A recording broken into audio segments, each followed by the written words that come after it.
is brought to you by General Motors. GM is putting quality on the road. By Buick at your local Buick dealers. Remember Buick, the new symbol for quality in America. Hello, everybody. Welcome to Michigan Replay. The Wolverines got a big win over the Michigan State Spartans, 45-28. And Gary Moeller, as a head coach at Michigan, your first victory over Michigan State, and boy, it had to feel good to you. A little better than a year ago at this time, Jim, when we were talking about a two-point play and all those things. I think our kids responded very well. And the big thing now, let's say we paid back the 3 teams that we lost to last year, and that kind of makes us feel a little better. And this was a huge red-letter game for this ball club. Oh, it always is. You know, we have the red-letter game, but this really is a green-letter game. This is special emphasis and good football team, and I really like the way our kids responded. And the key to it, and you said it, was you had to stop the rush, which you did do early. Stop the rush early. We didn't do the passing at the end of the game like I would have liked to have had happen.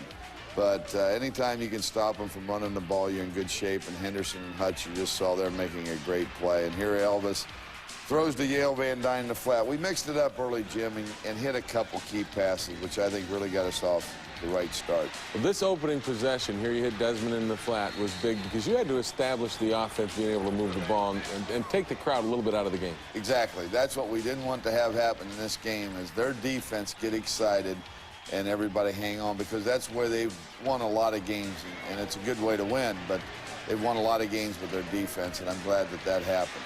You hit Desmond in the end zone for a 7-0 lead. The defense gets Milt Coleman. David Ritter played an outstanding game. Dave Ritter did a good job there breaking up that pass, and then we come back and we scored on our first 3 possessions. This I love to see, Jim. 3rd and 1, which we hadn't been great at all year, and we break off about 10 yards there or so. Then again, we come back, and Dave Diebolt, we finally got to using our tight ends a little bit. Well, did they give you that, the defense give you that, or was it the fact that you wanted to go to the tight end more? No, it's just a pattern where finally our tight ends started getting open. And here we come back and hit Desmond on a big play, and we've hit him a few times on that route, and he runs it extremely well. But again, quarterback, I think, is throwing real well at this time. Hard to imagine, though, anybody single covering Desmond on the goal line.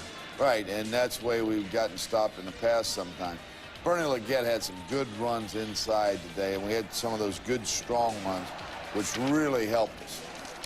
And again, one of the things I think that was important is that you were able to run the ball against this defense, which Michigan hadn't been too successful doing in the past. No, and that helped. 300 yards, we're quite proud of that. Here they roughed the kicker after they forced us to punt from midfield. Eddie had a good punt there, roughed the kicker, give us the ball back, and then we went to work on him. And had to go to the air on some plays because they were coming up so hard to stop. Oh, yeah, and they're a great run defense. And we hit Yale there, and then we come back on 3rd and short on the goal line. Last year, if you remember, we went for it from the 3, 4 downs, and didn't even score. Here we try to mix it up a little bit. It's what we wanted to do, and Elvis executed that well, and Diebolt held on. And this may have been the worst thing that happened in the first half. Right, if there's anything that really upset me about our defense, and I was disappointed in, was this drive right before halftime. Duckett got a run in there, but then Miller, comes back and hits her tight end over the middle a couple occasions, and they just drive the ball down there. Were you surprised they went to the tight end and went to the pass? Well, you know, it depends on where they want to go. A lot of times that's how you play them. Here we're in a full blitz, Jim, and Lance Doughton is really in a bad situation because we give him way too much time to throw. And that's because one individual did not contain the quarterback, and you can't blitz that way. 21-7.5, you got to be wondering, uh-oh, we had momentum, we had this game in hand, and we may have let it get away? Right, exactly. And the key now, if you keep them from scoring that 7, then you're in good shape. Now they scored 7. Now you put the pressure back on yourself. You're going to receive the opening kickoff. You got to go down and do something. Put some points on the board. The big story in the second half was Michigan's continued dominance. Don't go away. We'll be back. Take a look at those highlights after we hear from a defensive standout from that Michigan State victory.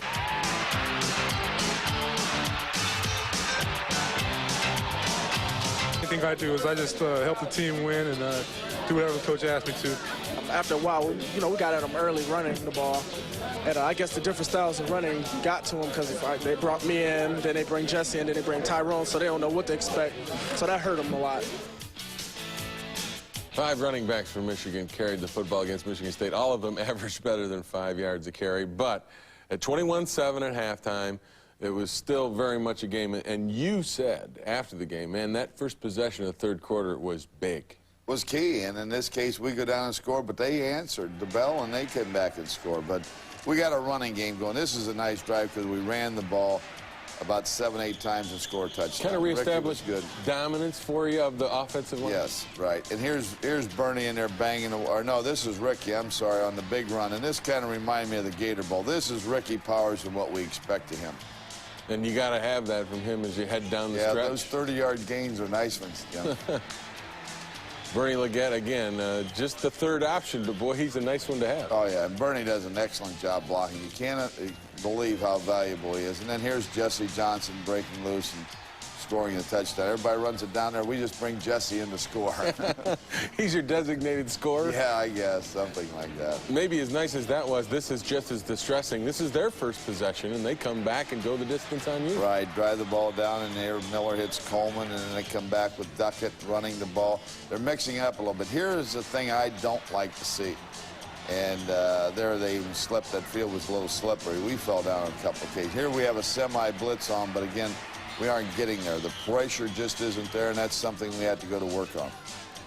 They go back to the air again and use the tight end more. And did you see that they were going to go to the tight end? Because they hadn't gone to a tight end earlier in the year. Not as much, and they hurt us a little bit with it last year, and now here they roll out and hit Coleman and flat for a touchdown and make it 28-14, so now it's a ball game. It's still a ball game, and you guys have got to come back. Talk to me about what's going through your mind and how you're approaching it at this point. Well, hopefully we can get them shut down. That's the big thing I'm nervous about. But then we exchange possessions where no one really did anything. Then we start back on another drive for a touchdown. But again, we use Bernie in there, come back with Ricky here.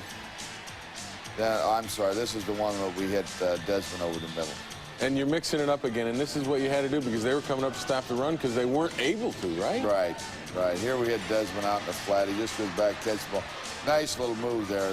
The field, again, we slipped several occasions, and I know they did as well, but the rain from the night before kind of hurt the footing on the field. Here's your designated score. Right. Big touchdown here. Yeah, that was a big touchdown. We started flow one way, and he cut it back, and he hit that crease pretty fast. Then you get a big break. The special teams come through. Big break. And this is a good job by Dwayne Ware. You'll see a good shot here where he pulls the ball loose right here. And then Shante Peoples comes in and grabs it just before it gets out of bounds. That's big. Do you teach that, Mo? The second man in comes and goes for the ball? Jim, you can do that just so you don't miss the tackle. What I worry about, if you overemphasize that, you start missing tackles. End of the third quarter, you get your other tailback, Tyrone Wheatley, who looks pretty good in there. We need to get him some carries, get him a little confidence, but we got stopped. But this is a key thing for us because J.D. Carlson hit a field goal, and you know we were only 1 of 4 in Iowa City. And this was a big field goal, I think, to get his confidence back. Puts you up 38-14, and then finally you get some pressure on the quarterback. Big sack by Henderson, loss of 8. That was a big sack, and then we come back and get another opportunity to take the ball down. Here's Desmond again. Nice little move here. Just about got out the gate. Yeah, there. he is slippery, isn't he? Oh, yeah. That was a new play you put in for this game? No, we had hit that a couple times earlier in the year. It depends on what the defenses that we're seeing, the plays that you use sometimes. Here's Wheatley on a nice run. You got your new quarterback, Todd Collins, in the ballgame also. Right. Collins, I thought, came in there. He had 2 of 4 passes. I thought he did a good job. He had to throw 1 away, and then he had 1 drop. So he could have been 3 for 4 and a touchdown. But I thought he did a good job in here. Here's Wheatley. There's the ball. That's down to the 1. That was... That's not in your book of tricks. You didn't like that at all. No, that is not in the book of tricks at all. And plus it puts him out at the 20. But we did answer again, and Dave Ritter comes up with a big interception here and runs it clear down to the 3-yard line, gives us an opportunity. I said, Wheatley, you better hang on to this one. And we put him right back in. And for a young kid, it's good for his confidence because he gets to score a touchdown. This was by design to give him the football, right?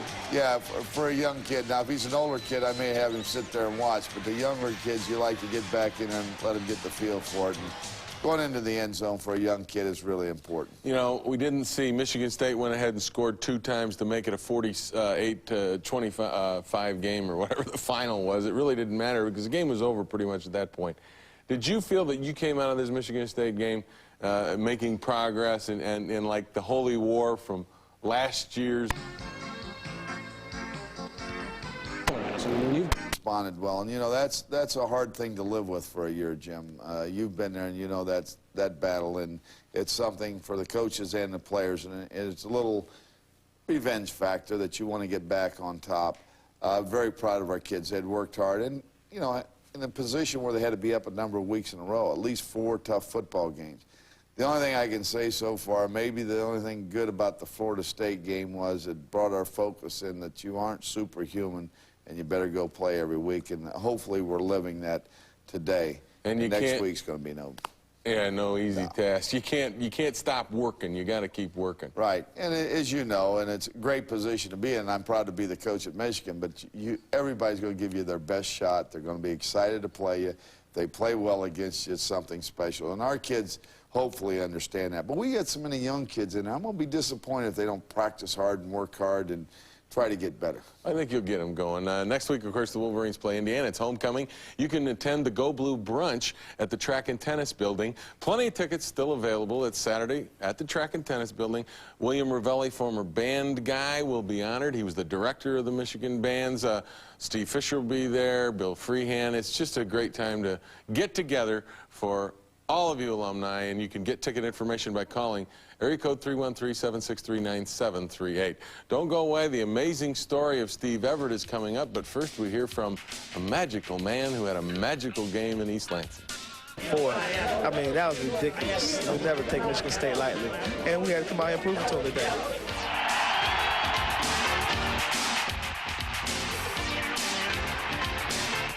Jim, because if that had happened to you, you'd have been back. Oh, I'd have been back in a week. The thing that would have been bothered me the most, I couldn't open my mouth to eat a hot dog. Yeah, right. That'd bother all of us. But that's incredible, isn't it? Steve Everett is a special person. He has a very good threshold of pain. He can tolerate pain. He plays under those conditions. Now, you understand, the guy at Iowa was a very good middle guard, ranked one of the best in the country and in the Big Ten. This guy goes in there and plays a very good game. Very good. And you know, it's kind of, you got to be a little hesitant about sticking it in there, and he did a great job. And Steve's been a good person in that way, and he doesn't like the notoriety from it and doesn't want all the publicity. But if you had 11 of those guys out there all the time, he'd be a tough team. Don't forget Midnight Madness. Speaking about toughness, the Wolverine basketball team opening things up. And Monday, October 14th, the Wolverines are going to have a big party starting at 8 o'clock. It's free. Ticket applications are going to be out there. Contests, basketball games, and practice at midnight. Big night in Ann Arbor at Chrysler Arena. Talking about madness, Indiana is going to bring some madness to Ann Arbor. We'll be back with their scouting report after this. We've got a great team in Indiana coming into our stadium, and that's going to be a tough game right there. So we're looking forward to Indiana.